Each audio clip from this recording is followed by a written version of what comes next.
everybody, welcome to yet another video. So today we're having a look at it's effectively a copy of a Sata X5500. It's a TMEI 5000. Now this gun, there's actually a few versions of this gun about. N-Tools have one, I can't remember what it's called, the N6 or G6 or something like that, but it's the same gun. None of these, I mean, I'm sure a company TMEI doesn't exist. There's no such company as that. They just put names on these things. There's going to be 2 or 3 factories making them in China, and they're just going to put their name on the side. Like N-Tools is not going to be a proper company, not a manufacturing company anyway. It could well be a company, and they just put their names on the side, which is true of a lot of companies anyway. But don't necessarily think that it has to be this one to be the same as the one in this video, because it doesn't necessarily have to be a TMEI. So I did an unboxing video of this originally, and I'll put a link in the description so that you can find that if you want to. And we go into a bit more detail about the differences, if any, with the genuine X5500, which I have as well. So this is described as a 1.30 RPO. It's effectively the same as an I, really. It's not really an O, it's more of an I pattern, but a lot of the cheaper Chinese manufacturers or copy guns tend to do that. They tend to put things on the side like RP or HVLP, etc., and they're all actually the same. So it's not necessarily what's on the side is what you get.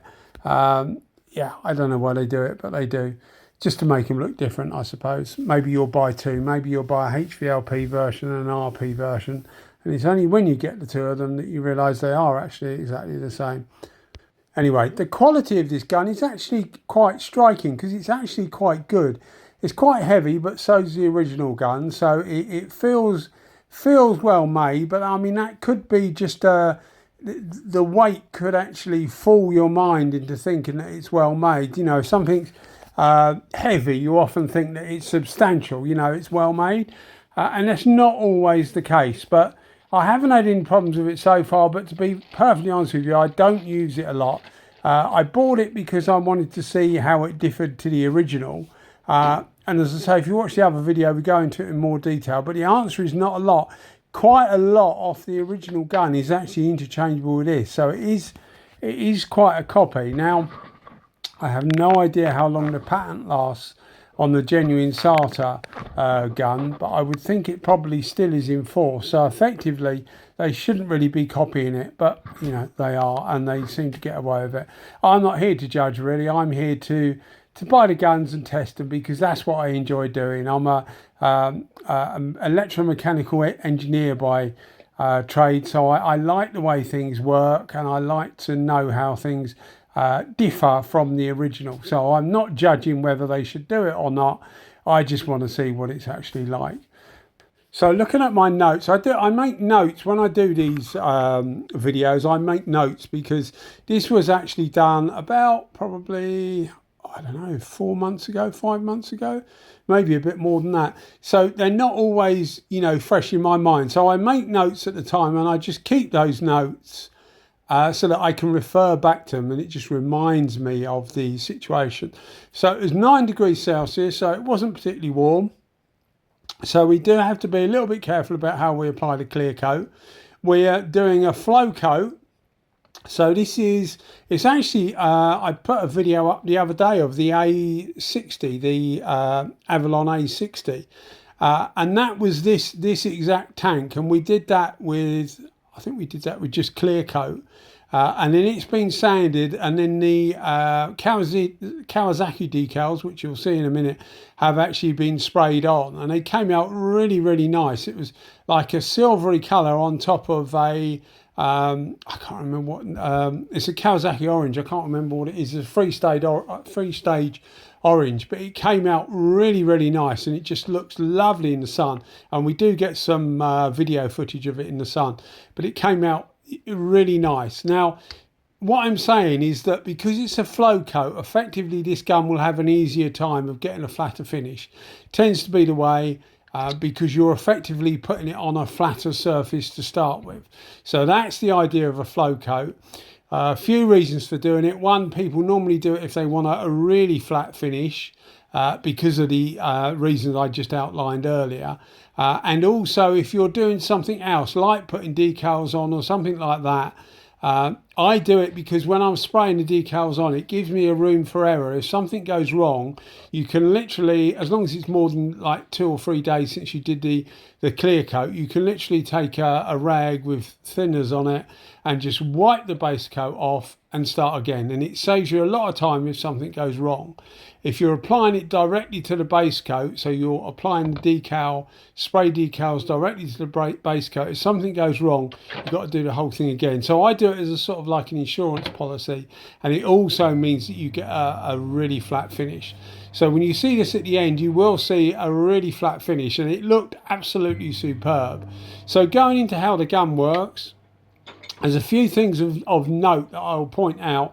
One is it seemed to give out quite a lot of overspray.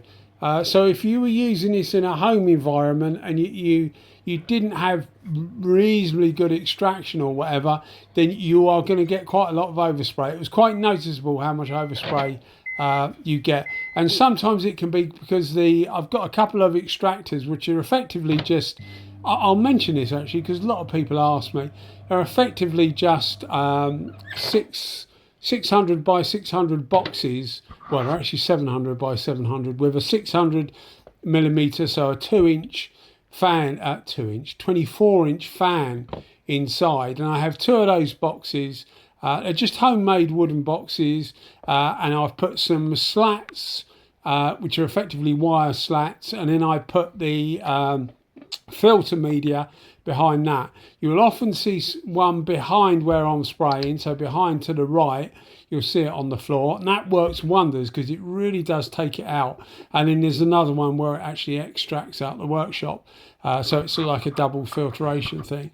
So sometimes if those filters are a bit blocked, you get quite a bit of overspray because it's just not taking it away enough. But that wasn't the case in this, so it is genuinely the gun that's making quite a lot of overspray. The other thing I noticed is I used it at 2.1 bar. The real gun I would use normally at 2 bar. This seemed to need just a little bit more pressure, just to give it a good finish. But it did give a very, very good finish. I mean, it probably sprays as well. I haven't done a back-to-back video yet, but it probably sprays as well as the original. I don't think it will last as long, personally, although it has a feeling of quality about it. What tends to happen with cheaper guns that the Chinese make is they tend to skimp on things like the seals, which is a real shame because it wouldn't cost that much more money to make them with good seals, and then they would last quite well. So I don't think it will last as long as the original. And if you do want to make it try and perform like the original, you can actually fit the original cap and tip to the gun because it is a more or less direct copy, but more of that in the other video anyway. This is more about using the gun. So as I say, I used it at 2.1 bar, which is about 31 psi. It's going to be another reason why there's a reasonable amount of overspray because you bump the pressure up. Although I know people that use a genuine Sata gun at about 2.5 psi. Sorry, it's 2.5 bar. So what's that when it's at home? About 38 psi, something like that, 36 psi. So quite a lot of pressure. So these guns do actually quite like quite a lot of pressure, which is strange because I use some guns that will literally today, as about half an hour ago, I was using a Poorfish PRD 717. I was using that at 1.4 bar and it gave a sublime finish, an absolute sublime finish. So you don't need to use loads of air if you don't want to. Anyway, going back to this gun, we warmed the clear coat up. As I said, the ambient temperature is about 9 degrees Celsius. I warmed it up to 36. Between 36 and 40 is what I normally do. Again, I'll put a link in the description if you want to know the reason for heating the clear up. I use a microwave, although I don't recommend that.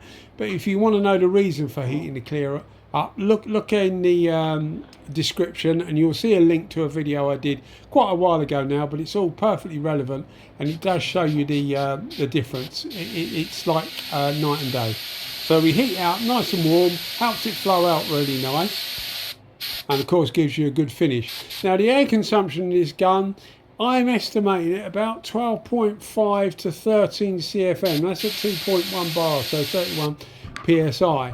So it's not going to be suitable for a smaller compressor. It's a little bit more than the N-Tools 4000B, although I would say it's a better gun than the 4000B.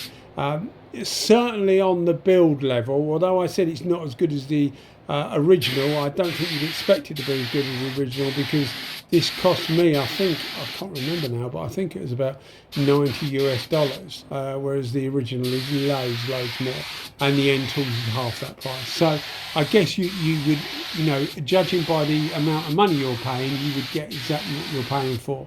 A better made gun than the N-Tools, and I think it gives a better finish than the N-Tools as well. Speaking of heating up the clear coat, we're using a relatively, well, it's a very cheap clear coat really. It's a Upol 2081, which I've found does actually flow out a bit better than the 2080. Now, some of you in different countries will get the Upol clear coat, but they actually change the numbers around, so it will be the same as what I'm using, but it won't be the same number. I can't off my head think of how they change over, but if you look in the comments, you'll find a few guys in the US that watch the channel regularly often will, if they watch the video, they will hear me saying what I'm saying now, and they will often list the equivalent. So I can't remember, but have a look in the comments, and you may well find the equivalent. But it's a 2081 in the UK. I'm using it with a fast hardener, and to be fair, it's cheap. It normally takes more effort to get it flow out, but a gun like this that actually puts out quite a bit of material, it says it's a 1.3, and it is actually a just over 1.3, 1.325, which is a little bit under the original. The original is 1.35 when it's 1.3, so it's 1.35 millimeter. I have a hole gauge that I can measure the depth of the hole, so it's just slightly smaller, but it's probably just production tolerances that's making it smaller rather than a deliberate act to make it smaller. But it flows out quite a reasonable amount of material anyway, certainly more than some of the split tip guns. It's not as fast as your super fast guns, but I would suggest that people watching this video are probably more thinking about, I want to experiment with this, or I want a reasonably good gun that's not too expensive so that I can practice spraying with, etc. So I think it probably would serve reasonably well, although it wouldn't be ideal to be your first gun. But that's the same with the N-Tools 4000B and some of the other faster, cheaper guns, because they can really pile it on, and you can end up in a complete mess before you know what's going on. And the trouble with that is, if people do that a couple of times, it puts them off their painting. They start to lose confidence. One of the things with painting is confidence. Confidence to try and do something. Time and time again, a lot of the problem will be that people don't put enough material on. Not with the base coat. Base coat can be easier to get right, but with clear coat, because people are so worried about getting too much on there and getting runs, they end up putting it on too dry. And when it's on too dry, it's just as bad as when there's too much on. It's just a matter of getting a balance between the two, and that's what it is. And when you get confidence and you start to use a gun, and you literally see in front of your eyes what's happening, and then you can react. You might think, I need to come further away, I might need to come closer, whatever. Coming closer wets it up, coming further away makes it a bit drier. Turning the pressure up will make it a bit wetter normally if you keep the distance the same, because it's pulling more material through. All these guns actually suck the material through. They don't push it out, they suck it through. It creates like a Venturi effect on at the cap, so it creates a sort of like a pulling draft, and it pulls the fluid through. Gravity obviously helps it down to the tip, but it pulls the material through. So it is quite important that you allow the gun to do the work, because that is what's atomizing it ultimately. But you can see the end result. It came out absolutely superb. It probably flatters the gun, to be fair, because it's a lovely colour. It was already super flat, as I say, because it's a flow coat, and it just all seemed to gel really, really well. So it probably flatters the gun, but it was a super flat finish. So it just goes to prove that it is capable of doing that, but most guns will be capable of doing that. It's just a matter of getting everything right. And as you can see, the decals with the metallic paint on them looked absolutely superb in the sunshine, because this colour really does look nice. It's a pearlescent colour, and it really does look nice in the sun, as you can see. So yeah, hats off to the gun. It did really well, but it did actually get a little bit of a helping hand by the fact that the tank was so smooth. I certainly recommend it for the money. It seems really, really good. I mean, I don't know how long it's going to last, as I said, but we're still not talking about loads of money. So, you know, if you do buy it and it does go wrong, then you're not into it for a lot of money. If you're buying guns at like $600 or whatever, and you get problems with them and you can't use them, it's a lot of money, isn't it, to put aside. But when you're talking like not even $100 US, it's not loads of money. I appreciate to some people it is, but generally speaking, it isn't loads of money. So I hope the camera is conveying to you how nice this looks, because it really, really did come out well. All the finishes you see in these videos are off the gun. Nothing's been done to it. It hasn't been polished. It hasn't been done it. Nothing's been done to it at all. This is the next day, so I normally leave it before I put it on camera, just for the edge to go off, because sometimes you get a little bit of dieback in the clear coat initially. Anyway guys, thanks as always for watching the videos, and if you're liking them, think about giving us a subscription. Cheers guys, bye bye.